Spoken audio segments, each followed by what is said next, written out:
दूध का कर्ज। बंटू एक गरीब परिवार का लड़का होता है, जहाँ 2 वक्त के खाने और बंटू की स्कूल की फीस दोनों के लिए ही पैसे की कमी होती है। और बंटू के इंटर एग्जाम्स भी नजदीक होते हैं, इसलिए वो खुद अपनी पढ़ाई की खातिर घर घर जाकर सामान बेचना शुरू कर देता है। एक सुबह बंटू थैले में सामान भर के घर से निकलने को तैयार होता है। माँ, खाने के लिए कुछ है? अरे नहीं बेटा, आज शाम को पापा लेकर आएंगे। हाँ, माँ की बात पर बंटू भूखे पेट ही सामान बेचने निकल जाता है। वो सुबह से शाम तक घर घर जाकर सामान बेचता है, लेकिन अब भूख प्यास की वजह से काम करना मुश्किल हो जाता है। इस तरह काम पूरा नहीं हो पाएगा, और अगर बीमार पड़ गया तो एग्जाम्स के पहले फीस कैसे इकट्ठा करूंगा? ऐसा करता हूँ, अगले घर खाने के लिए कुछ मांग लेता हूँ। इसी के साथ बंटू आगे जाकर एक घर की बेल बजाता है, जिस पर निम्मी दरवाजा खोलती है। क्या हुआ? निम्मी को देख बंटू एक गिलास पानी के आगे उससे कुछ नहीं मांग पाता। निम्मी उसे दरवाजा पर खड़ा छोड़ घर के अंदर चली जाती है और कुछ देर में एक बड़ा गिलास दूध लेकर बाहर आती है। ये देखकर बंटू हैरान रह जाता है। ये लो। अब प, पर मैंने तो पानी मांगा था। देखने से साफ पता चल रहा है कि तुम्हें भूख लगी है। इससे तुम्हें आगे काम करने की ताकत मिलेगी बेटा, पी लो। बंटू दूध पी लेता है। इसके लिए मैं आपको क्या दे सकता हूँ? तुम्हें मुझे कुछ देने की जरूरत नहीं है। माँ ने हमेशा सिखाया है कि इंसानियत की कोई कीमत नहीं होती। निमी की बात बंटू के दिल में घर कर लेती है। वो वहां से चला तो जाता है, लेकिन ये बात हमेशा के लिए याद रखता है। रात को घर पहुंचकर बंटू पैसों की गिनती शुरू कर देता है। स्कूल की फीस भरने के लिए तो ये पैसे बहुत ही कम है। कल से मुझे ज्यादा मेहनत करनी होगी। अगली सुबह से बंटू फिर एक बार पूरी मेहनत के साथ काम पर लग जाता है। देखते ही देखते कुछ समय बीतता है और अपनी मेहनत से बंटू एग्जाम्स के पहले ही स्कूल फीस भर देता है। अब मैं भी एग्जाम्स दे पाऊंगा और फिर मेडिकल कॉलेज में जाकर बहुत बड़ा डॉक्टर बनूंगा। बंटू दिल लगाकर पढ़ाई शुरू कर देता है। उसे एग्जाम्स में टॉप करने की वजह से कॉलेज की स्कॉलरशिप भी मिल जाती है और वो पढ़ाई करने दूसरे शहर चला जाता है। सर, इस स्कॉलरशिप से आपने मेरा सपना पूरा कर दिया। मैं आपको जितना भी थैंक यू बोलूं उतना कम है। बेटे, तुम ऑल टाइम टॉपर हो।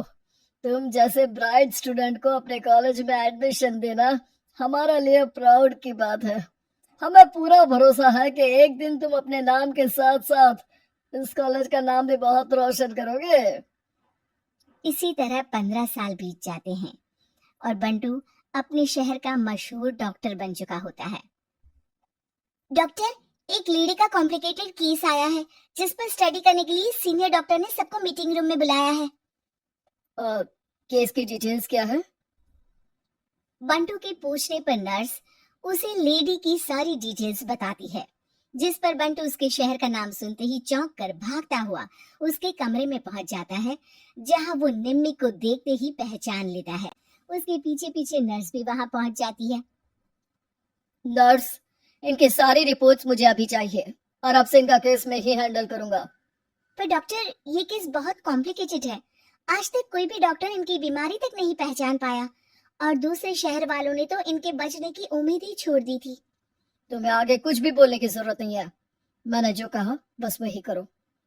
नर्स बंटू को निम्मी की सारी रिपोर्ट्स दे देती है, जिसके बाद वो उस पर स्टडी शुरू कर देता है और हजारों दिक्कतों के साथ महीनों की मेहनत के बाद आखिर में निम्मी की बीमारी का पता लगाने के साथ साथ उसका इलाज ढूंढ ही लेता है। मैं आपको ठीक करके ही रहूंगा।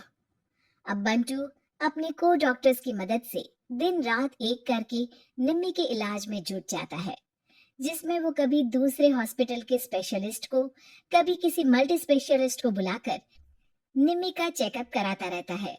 इसी तरह 10 महीनों की मेहनत के बाद आखिरकार निम्मी ठीक हो जाती है, जिसे देख पूरा हॉस्पिटल हैरान रह जाता है।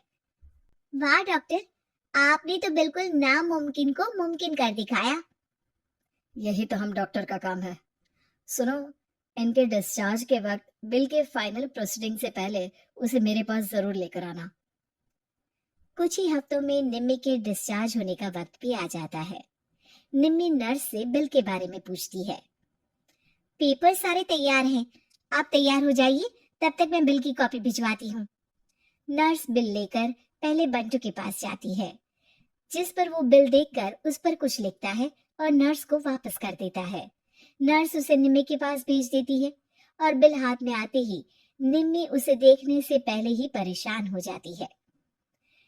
जाने कितने समय से मैं यही हूँ। शहर का सबसे बड़ा हॉस्पिटल है। बिल तो बहुत लंबा चौड़ा बन गया होगा, जिसे भरने में मेरी बची कुची पूरी जिंदगी बीत जाएगी। आखिर मैं ये सब कैसे करूंगी? डरते घबराते निम्मी बिल खोलती है तो उसकी नजर बिल के आखिर में लिखे एक नोट पर पड़ती है, जिस पर लिखा होता है, 1 गिलास दूध ने बिल पूरा कर दिया। और उसी के नीचे बंटू के सिग्नेचर भी होते हैं। ये पढ़कर निम्मी की आंखों से खुशी के आंसू बहने लगते हैं और भगवान का शुक्रिया अदा करके वो वहां से चली जाती है।